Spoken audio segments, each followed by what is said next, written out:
WWE matches और इनकी शानदार फाइट्स। इसको आज के दौर में हर बच्चा देखता है और पसंद करता है।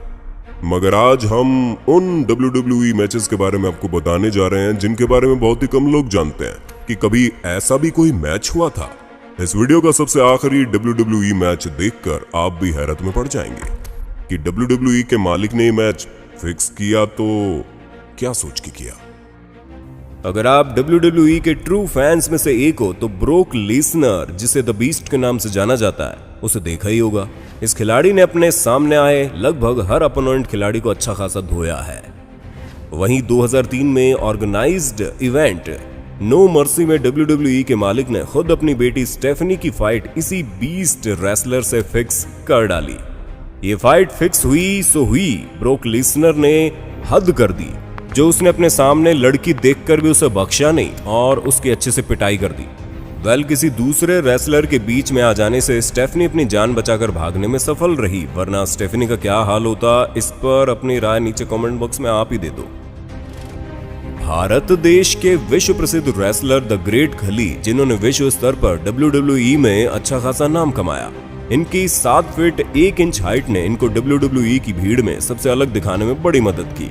वहीं WWE में एक ड्वार्फ रेसलर भी है जिसे हॉर्न्स वोगल कहा जाता है। इस ड्वार्फ यानी कि बोने रेसलर की हाइट महज 4 फीट 5 इंच की है। ऐसे में इसकी फाइट हमारे भारतीय शेर के साथ फिक्स की गई। कहां 7 फीट 1 इंच और कहां 4 फीट 5 इंच। इस छोटे उस्ताद की किस्मत बड़ी अच्छी थी जो बीच इसका पिता आकर इसे बचा लेता है। क्या आपने उमागा नाम के रेसलर को WWE में फाइट लड़ते देखा है? शायद ना भी देखा हो, क्योंकि ये खिलाड़ी बहुत वर्षों पहले ही एक मैच के दौरान भगवान को प्यारा हो गया। वहीं इस खिलाड़ी को भी किसी समय में मारिया नाम की एक डिवा रेसलर के साथ फाइट करवाई गई। अब इतने मोटे गैंडे के सामने फूल सी लड़की बेचारी क्या कर पाएगी। ऐसे में उमागा, जो बड़ा ही बेरहम होता है, वो उसे पीटता है। मगर उस समय का उसका बॉयफ्रेंड जॉन सीना बीच में आकर इसको बचा लेता है, वरना शायद जॉन सीना अपनी गर्लफ्रेंड से हाथ धो बैठता।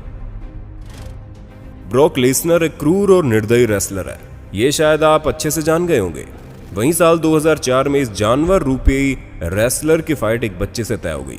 उस बच्चे का नाम जैक गोवेन था। जैक गोवेन इस मैच के वक्त महज 17 साल के ही थे। ऊपर से उसके एक पैर भी नहीं था। ऐसे में मैच क्यों फिक्स किया गया, ये थोड़ा आउट ऑफ माइंड टॉपिक है। ब्रोक को तो आप जानते होंगे। इस मैच में ब्रोक ने पहले इस बच्चे को समझाया कि वो ना लड़े, लेकिन पीछे न हटने की जिद के चलते इस बच्चे ने अच्छी खासी धुलाई के साथ अपनी बची एक टांग भी तुड़वा डाली और WWE को हमेशा हमेशा के लिए छोड़ दिया। विंस मैकमैन, अगर आप इसे भी नहीं जानते तो हम आपको बता दें, इसके पिता के बाद यही WWE के मालिक है, जो किसी समय में खुद रेसलिंग भी किया करता था। ये पैसे वाला भले ही होगा, मगर ये बदनाम रेसलर रह चुका है। वहीं एक स्पेशल इवेंट शो के दौरान इसने एक मैच अपनी बेटी के साथ लड़ा। बहुत शॉकिंग है ना, भला एक पिता अपनी ही बेटी को कैसे मार सकता है। पैसे और TRP के चलते उसने मैच न केवल फिक्स किया बल्कि अपनी बेटी को अच्छा खासा धोकर उसे हराया भी। तो दोस्तों, नीचे कमेंट बॉक्स दिया है ना, उसमें कमेंट करके ये बताइए कि आपका इन मैचेस के बारे में क्या कहना है। साथ ही मेहनत से बनाए इस वीडियो पर 1 लाख लाइक से भी ज्यादा का प्यार देकर